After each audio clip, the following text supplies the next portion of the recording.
Bonjour, aujourd'hui je vais partager sur les valeurs énergétiques, valeurs alchimiques du mois de mars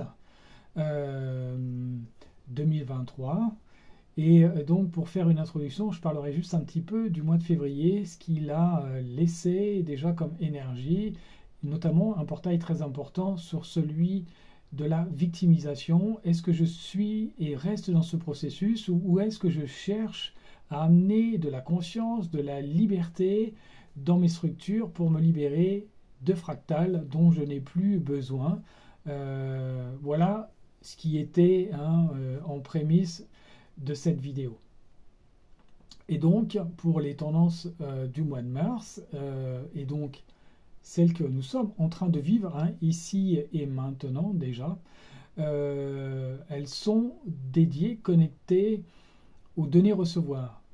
Comment je me positionne dans ce donner-recevoir et c'est équivalent à la manière dont je respire et j'inspire. Donc, ce donner-recevoir, est-ce que je suis connecté à des peurs? Est-ce que je suis connecté à du lâcher-prise? Est-ce que j'ai confiance dans de pouvoir donner sans attendre ou sans vouloir maîtriser le retour? Voilà, si j'ai des peurs, si je suis dans la maîtrise du retour, bon, c'est qu'il y a potentiellement des structures à conscientiser, à travailler. Donc je vais pouvoir les travailler sur cette fin février et la première journée du mois de mars. Si j'ai envie de me libérer de ces structures, je peux me connecter à mon cœur. Mon cœur va me dire, moi j'ai juste envie de faire plaisir, j'ai juste envie de donner. Et donc, de laisser faire, de voir ce qui se passe. Et donc, si on va dans cet axe, on va aussi amener la conscience. La conscience qui va nous amener l'énergie de comprendre que l'univers nous fera un recevoir à un moment donné, après avoir donné. Pas forcément en lien avec ce que le mental pourrait ordonner, chercher à maîtriser. L'univers va pouvoir me donner à travers différentes relations, différentes personnes, différentes situations. Je donne, et si je le fais vraiment avec l'énergie du cœur, l'univers le rend centuple. Donc voilà, il n'y a pas besoin de chercher à comprendre, et donc on va pouvoir le travailler sur ces quelques jours et la première journée du mois de mars. Ensuite, entre le 2 et le 7, je vais pouvoir ressentir, si je le désire, toute la puissance de mon mental qui va chercher à installer le doute, à construire des fausses réalités, aller dans des projections. Voilà. On connaît tous ce que le mental est capable de faire, et notamment de nous empêcher de vivre ici et maintenant. Donc là, il va potentiellement inventer, projeter énormément de choses. En contrepartie, si je laisse l'énergie du cœur se mettre en œuvre, celui-ci va faire appel à la conscience et d'amener des investigations, d'amener des enquêtes, de demander des faits pour vérifier ce qui est potentiellement amené par le mental.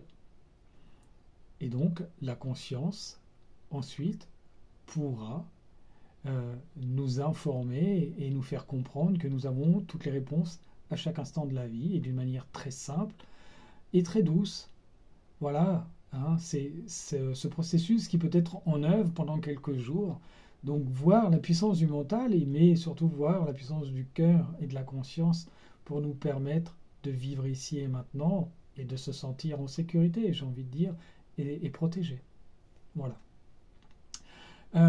Ensuite, sur la période du 8 au 12, on va se connecter au monde émotionnel.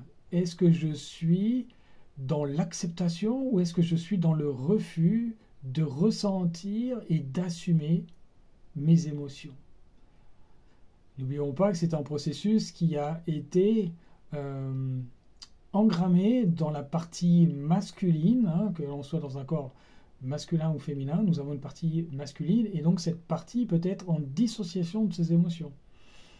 Il est important, en tout cas à l'heure d'aujourd'hui, de de les ressentir, de les accueillir, hein, de voir ces voyants qui sont en train de se mettre sur ma route pour me dire que j'ai un dysfonctionnement quelque part dans l'une de mes parties de mon corps, et voir ce qui peut être derrière, notamment des besoins, des sentiments et toute autre chose.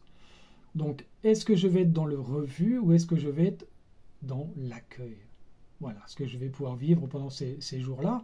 Et si je laisse faire ce processus, hein, je vais pouvoir appeler la grâce et reconnaître la gratitude de ce que l'amour peut faire sur ces émotions, sur mes sentiments, sur mes besoins. Hein. C'est vraiment important. Donc voilà ce qu'on pourra vivre pendant ces jours.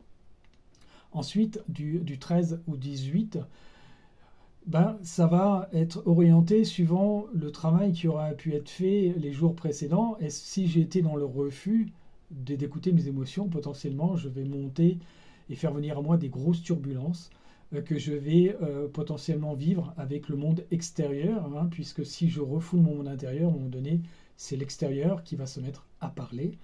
Et donc là, je vais potentiellement enclencher du conflit dans des relations à l'extérieur de moi. Donc, est-ce que j'ai envie de ça? Ou si je le ressens, je peux revenir en arrière, je peux aussi ouvrir la porte, hein, au cœur, à l'amour, et donc voir l'énergie du cœur se poser sur ces turbulences, hein, pour chercher à écouter les besoins, écouter les émotions, et notamment ce que j'ai pu enclencher à l'extérieur avec autrui. Comment je vais pouvoir, par cette énergie d'amour, hein, éteindre le feu, hein, qui a pu être mis en place, et de surtout guérir les émotions négatives qui se trouvent en moi ou à l'extérieur de moi, hein, puisque dans ces relations, j'aurais pu faire du mal, mais aussi me faire du mal. Donc voilà, comment, par l'énergie de cœur, je peux aller calmer ces émotions. Voilà. Et puis ensuite, du 19 au 24, je vais aller voir, ressentir s'il reste des peurs en moi, hein, qui sont connectées à des étouffements que je peux ressentir dans ma vie, hein, ou amener l'amour à une valeur d'avidité. Voilà dans sa partie sombre ce que je pourrais ressentir ou vivre. Et si je vais chercher la lumière, on va voir qu'avec l'amour tout est possible, tout est facile, et notamment avec l'amour inconditionnel, qui va amener de la clarté, qui va amener de la conscience, de la libération dans les états de souffrance et ainsi de suite. Hein. Donc voilà ce qui peut être très important de laisser passer, et notamment, hein, à travers tout le système qu'on a pu voir en amont pour amener cette compassion, pour amener cette énergie potentiellement du pardon aussi, hein, voilà, qui peut être connectée, hein, puisque si j'ai été blessé à l'extérieur, je peux aussi devoir demander pardon. Ça fait partie des processus de guérison. Donc voilà. Et puis ensuite, hein, pour finir ce mois, donc du 25 au 29, on va rejouer avec notre mental, qui va nous proposer des différents chemins, mais notamment, hein, celui de vouloir maîtriser, d'imposer, potentiellement de trouver des fautes, de juger les autres, et ainsi de suite, jusqu'à la création de fausses croyances, de gnomes, et voilà. Hein. Donc ce qui pourra être mis en œuvre. Et puis d'un autre côté, si je veux utiliser la logique, ben, je vais pouvoir utiliser la logique comme j'ai pu faire déjà. J'irai une dizaine de jours au préalable où j'aurais pu utiliser la conscience et donc demander des faits, demander une logique pour pouvoir aller étayer les propos du mental. Et donc, indirectement, je vais pouvoir faire venir une énergie d'amour pour m'amener de la clairvoyance sur toutes ces situations, de prendre de la hauteur, du discernement, voire de changer de prisme. Hein. Et donc, voir aussi également, si on veut le voir, que chaque chose est à sa place, que la perfection est à l'ordre du jour, comme chaque jour, à chaque instant de la vie, à travers cette magnifique horlogerie que l'univers peut gérer.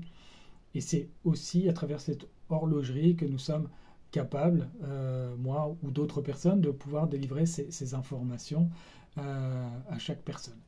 Et puis donc pour finir vraiment la fin de mois et entamer le mois d'avril, on va finir dans la gestion une nouvelle fois de peur. Est-ce que je suis dans le peur de manquer de quelque chose ou est-ce que j'ai besoin de défendre mon territoire dans cette partie obscure, ou est-ce que je vais pouvoir amener l'énergie de cœur dans un travail, dans la loyauté, dans la co-création? Est-ce que j'ai besoin de défendre? Non, pas forcément, non, j'ai besoin de co-créer. Et donc du coup, si je fais de la co-création, je peux me mettre dans la loyauté, dans le respect de l'un et de l'autre. Et de ne pas aller chercher une notion d'abus qui peut être cachée aussi dans cette partie obscure. Et donc de ne pas avoir peur de donner une valeur qu'on a pu travailler sur ce début de mois. On voit voilà comment les roues peuvent tourner. Et donc là, en fin de mois, je vais retester cette capacité à donner. Et de ne pas avoir peur même d'aller dans cette notion qu'on peut appeler sacrifice. Alors là, le sacrifice, il va être dans la partie positive. Je le fais en pleine conscience. Je donne du temps à quelqu'un. J'offre mes services à quelqu'un. Mais je le fais vraiment avec amour. Je le fais vraiment avec l'énergie du cœur. Et non pas dans une partie victimisation où je le fais par peur. Je le fais par crainte de quelque chose. Et donc là, je me sacrifie. Je ne suis plus dans le processus de victimisation. Je le fais en pleine conscience. Et donc, il n'y a aucune perte d'énergie. Je fais un don d'amour vers l'extérieur par ce sacrifice. Et donc, l'univers fera du recevoir ultérieurement. Voilà ce que j'avais envie de partager à travers cette tendance de valeur énergétique, de valeur alchimique sur ce mois de mars. Si ça t'a plu, n'hésite pas à partager, à liker, à t'abonner à la chaîne si ce n'est pas fait. Et puis, voilà, je donne rendez-vous pour le même type de vidéo le mois prochain. Et puis, à très bientôt également pour d'autres passages sur d'autres sujets. Voilà, merci de m'avoir suivi, merci de m'avoir écouté. À très bientôt. Merci, au revoir.